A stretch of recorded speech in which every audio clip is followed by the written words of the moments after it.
Everyone, good evening and welcome back to my another video. तो friends, कैसे हो आप लोग? उम्मीद करती हूँ कि आप सब अच्छे हैं, स्वस्थ मस्त और अपनी स्टडी में व्यस्त हैं। फिर तो चलिए आगे वीडियो को कंटिन्यू करते हैं और बहुत सारी बातें करेंगे अपने आरओ एआरओ के प्रिपरेशन के रिगार्डिंग, क्योंकि ये वैकेंसी नो डाउट सिलेबस बहुत टफ है, लेकिन इस वैकेंसी के अलावा भी कुछ नजर भी नहीं आ रहा है।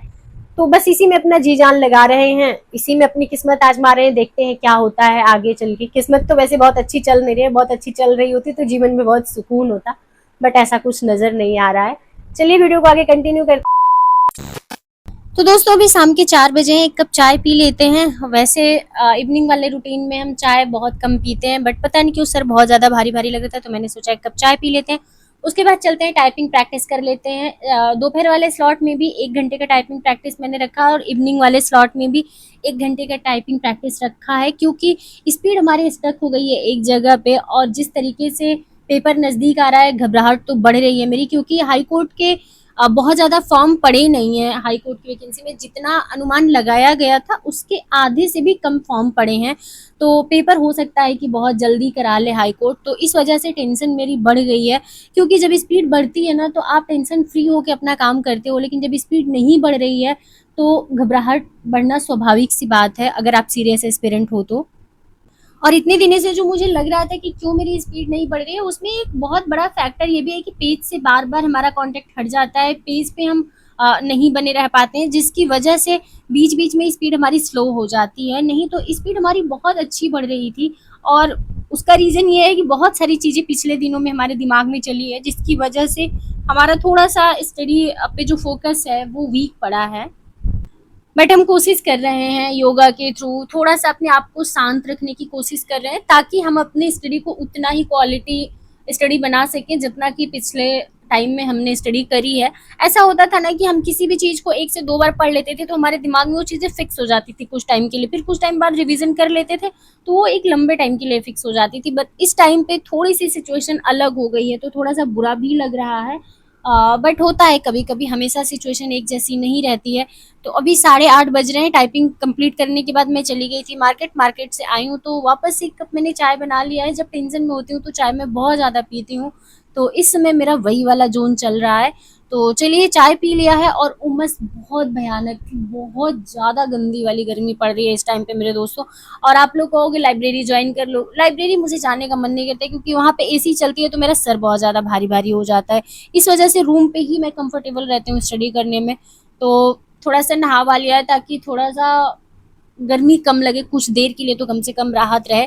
उसके बाद हम चलते हैं यूपी स्पेशल की क्लासेस अपनी कंप्लीट कर लेते हैं, क्योंकि यूपी स्पेशल बहुत दिनों से मैंने नहीं पढ़ा है, और यूपी स्पेशल का रोल यूपी के एग्ज़ाम में रहता है, ये आप सबको पता है। तो हम ऐसे नहीं किसी भी सब्जेक्ट को ले सकते हैं, या सिलेबस के किसी भी पार्ट को ऐसे नहीं ले सकते कि चलो रहने दो हो जाएगा। नहीं भाई, सिलेक्शन लेना है तो पॉइंट पॉइंट पे फाइट करना होगा। वैसे इसमें नेगेटिव मार्किंग नहीं है, तो पॉइंट का कोई सीन नहीं है, इसमें 1 नंबर का सीन होगा कि अगर आपका सही तो आपको 1 नंबर मिलेगा, नहीं सही तो 1 नंबर गया आपका, ऐसा वाला रहेगा। लेकिन नेगेटिव मार्किंग नहीं है तो पॉइंट वाला मैटर यहाँ पे नहीं देखने को मिलेगा। अपने सिलेबस में भी 10 से 12 क्वेश्चन यूपी स्पेशल से आने हैं, और बहुत इजी क्वेश्चन होते हैं, तो इस वजह से पूरा प्रयास है कि वहां से कोई गलती नहीं होनी। तो आप लोगों में से बहुत सारे लोगों के रिक्वेस्ट आए, साथ में सीवी ने भी कमेंट किया कि इलाहाबाद हाईकोर्ट आरओ एआरओ के मेंस के रिगार्डिंग वीडियो अपलोड करिए अगर पॉसिबल हो तो बिल्कुल वीडियोज आएंगी। मैंने बहुत टाइम से आप लोगों से प्रॉमिस किया कि डेली वीडियोज आएंगी, बट कुछ ना कुछ ऐसी प्रॉब्लम्स आ ही जाती हैं, ना चाह के भी प्रॉब्लम्स आ जाती हैं, जिसमें मैं वीडियो अपलोड नहीं कर पाती हूँ। और मुझे भी बहुत बुरा लगता है कि अब मैं जो चीजें प्रॉमिस कर रही हूँ पिछले फरवरी से लेके आज तक उसको पूरा नहीं कर पा रही हूँ, तो बुरा तो बहुत ज्यादा लग रहा था। बट आप लोग समझ सकते हो कि अपने आप को अगर स्टेबल नहीं रख पा रही हूँ तो जरूर किसी न किसी प्रॉब्लम में मैं फंसी थी, जिसकी वजह से जिंदगी उथल पुथल मची हुई थी, जिसकी वजह से वीडियोस नहीं अपलोड हो पा रहे थे। बट अब वीडियोस डेली आएंगे। और एक बहुत इम्पोर्टेंट बात आप लोगों के साथ शेयर करना चाहती हूँ, अपने मन की भावनाएं हैं। क्योंकि बहुत सारी चीजें मैं क्लियर तो नहीं बोल सकती यूट्यूब पे, क्योंकि मेरे अलावा मेरी फैमिली में दूर दूर तक कोई सोशल मीडिया पे या कोई मेरा रिश्तेदार सोशल मीडिया पे नहीं है।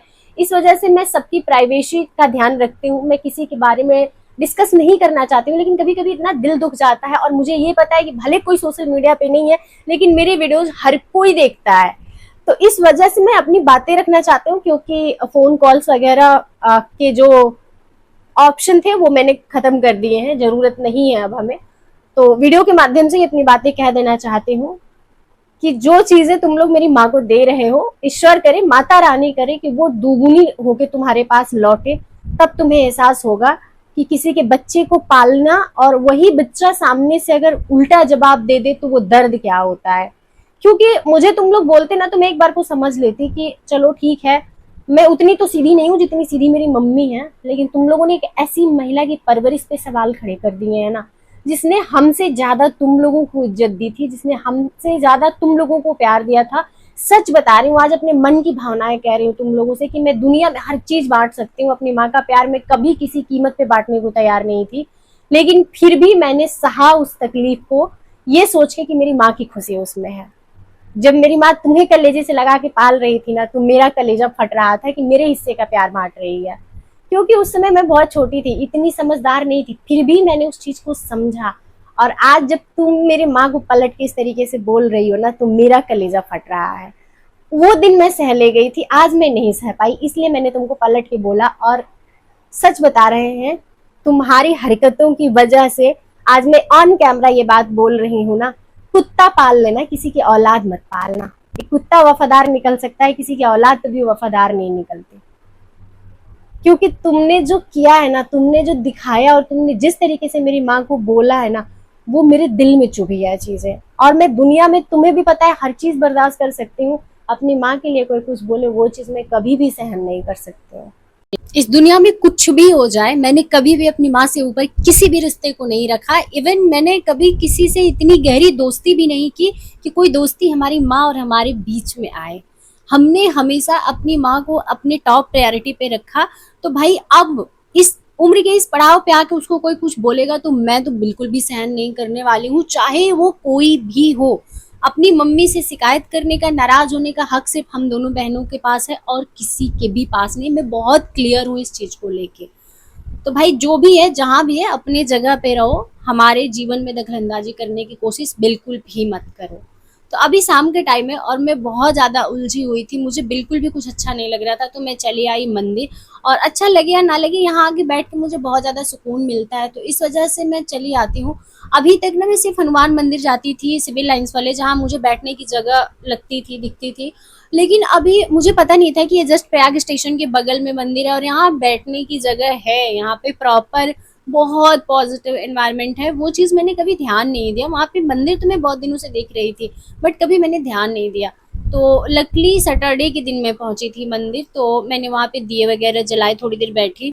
तो फ्रेंड्स, मंदिर से होने के बाद प्रयागराज नहीं, सॉरी, प्रयाग जंक्शन है ये। यहाँ पे बहुत शांति रहती है क्योंकि बहुत ज़्यादा भीड़ भाड़ यहाँ पे रहता नहीं है। और ये शाम का टाइम जो होता है ना, यहाँ हम थोड़ी देर बैठते हैं आके, क्योंकि इससे हम बहुत ज़्यादा स्ट्रेस फ्री फील करते हैं। मुझे बहुत अच्छा लगता है क्योंकि मॉर्निंग वाले टाइम में हम निकल नहीं पाते हैं, अपना जो रूटीन है उस वजह से। अगर मॉर्निंग वाले टाइम में हम बाहर निकल जाएंगे तो टाइपिंग के लिए हम लेट हो जाएंगे, तो इस वजह से नहीं आ पाते हैं। तो इवनिंग वाले टाइम में ही थोड़ा सा टाइम निकालते हैं, जिस थोड़ी देर घूमा टहला जाए, क्योंकि अननेसेसरी ऐसे कहीं घूमना मुझे पसंद नहीं था। लेकिन समय बदला, हालात बदले, और अब लगता है कि थोड़ा सा टाइम खुद को देना बहुत इम्पॉर्टेंट है। क्योंकि हमेशा मेंटली स्ट्रेस जब बढ़ जाता है ना, तो ऐसे लगता है कि कुछ काम हम नहीं कर पा रहे हैं। यानी कि पहले ऐसा होता था कि जब आप मेंटली फ्री होते थे, डिफ़िकल्ट से डिफ़िकल्ट चीज़ें समझना बहुत आपके लिए छुट्टियों का खेल होता था। लेकिन अभी वही सिलेबस को कंप्लीट करना बहुत टफ लगता है। तो डेली का थोड़ा सा टाइम अपने आप को देते हैं, जिससे हम स्ट्रेस फ्री फील करते हैं। पहले मैं लाइव आया करती थी, लाइव आने से भी बहुत सारी टेंशन हमारी ख़त्म हो जाया करती थी, बट अभी कुछ रीज़न की वजह से लाइव नहीं आ रही हूँ। क्योंकि लाइव में आके चुपचाप बैठना तो रहता नहीं है, बहुत सारी बातें करनी होती है। तो अभी हम उस जोन में हैं नहीं कि आप लोगों से बातें कर पाएँ। तो इसी वजह से लाइव सेशन अभी हमने ऑफ कर रखा है। जैसे ही हमारी परिस्थितियाँ सुधरती हैं, लाइव आऊँगी, आप लोगों से बातें करूँगी, क्योंकि आप लोगों से बातें करके ना मन बहुत हल्का हो जाता है, बहुत पॉजिटिविटी लगती है और पूरे दिन की थकान ख़त्म हो जाती थी। नाइट वाला स्लॉट भी हमारा बहुत अच्छे से कंप्लीट होता था और बहुत अच्छे से पढ़ाई करके सुकून भरी नींद लेते थे। बट इस टाइम पे थोड़ा-सा जीवन में उतार-चढ़ाव आया है और बहुत सारी चीज़ें बदली है। तो इस वजह से लाइव नहीं आना चाह रही हूँ, क्योंकि जब इमोशन आप पे हावी होता है तो बहुत सारी ऐसी बातें भी आप शेयर करते हो जो नहीं शेयर करना चाहते हो। तो इसी वजह से इस समय मैंने लाइव को ऑफ कर रखा है। तो अभी लौट के आने के बाद मैंने थोड़ा सा डिनर बना लिया था और थोड़ा सा वीडियो आगे पीछे हो गई है, सीरियल से मैंने वीडियो नहीं लगाया है क्योंकि एडिटिंग के टाइम पे मैंने ध्यान दिया। और मैं गई थी फॉर्म भरने के लिए, तो वही एक बार मैं वापस से रीचेक कर रही थी कि कहीं पे कोई गलतियां तो नहीं है, ताकि समय रहते मैं उसको करेक्ट कर लूंगी। बट मेरे फॉर्म में अमूमन आज तक मैंने देखा है कि कभी कोई गलतियां नहीं रही हैं। एक मिस्टेक हुआ था जब 69,000 वैकेंसी आई थी तब, क्योंकि मैं प्रिपरेशन में इतना ज़्यादा व्यस्त थी कि मुझे समझ ही नहीं आया, और वो थोड़ा सा टाइपिंग मिस्टेक हो गया था जिसकी वजह से कुछ इन्फॉर्मेशन गलत भर दी गई थी। तो उस टाइम पे करेक्शन का ऑप्शन नहीं था, तो वापस से लास्ट डेट से एक दिन पहले मुझे फॉर्म सबमिट करना पड़ा था। तब से मैं वापस से रूम पे आके एक बार अपना फॉर्म रीचेक जरूर करती हूँ। और उसके बाद इंग्लिश के जो वो कैब है उस पे मैं थोड़ा सा काम कर रही हूँ, और साथ साथ टेंस वगैरह पे भी काम कर रही हूँ, क्योंकि अभी तक सिर्फ हम लोग ऑब्जेक्टिव फेस करते थे इंग्लिश के, लेकिन इस बार हम लोगों को डिस्क्रिप्टिव भी फेस करना होगा। तो प्री की प्रिपरेशन पे फुल्ली फोकस हूँ, थोड़ा थोड़ा साथ में मेंस की प्रिपरेशन को भी कंटिन्यू कर रही हूँ, ताकि ऐसा वर्डन फील ना हो, क्योंकि मेंस की प्रिपरेशन के लिए बहुत ज़्यादा समय नहीं मिलेगा हम लोगों को। तो इसी वजह से मैं प्री के साथ साथ में मेंस को लेके चल रही हूँ। तो चलिए फ्रेंड्स, आप लोग भी अपनी प्रिपरेशन करते रहिए, क्योंकि हाई कोर्ट बहुत जल्दी एग्जाम कराने वाला है। तो इस वीडियो को यहीं पेंड करते हैं। उम्मीद करते हैं वीडियो आप सभी को पसंद आई हो। वीडियो पसंद आई हो तो वीडियो को लाइक जरूर कर दीजिएगा। चैनल पे अगर नए हैं तो चैनल को सब्सक्राइब करके बेल आइकन प्रेस कर दीजिएगा, जिससे मेरे आने वाली वीडियो को नोटिफिकेशन आप सभी को जल्दी से जल्दी मिल सके। तो चलिए मिलते हैं नेक्स्ट वीडियो में। अभी के लिए इतना ही। नमस्ते, bye bye, good night, thank you so much.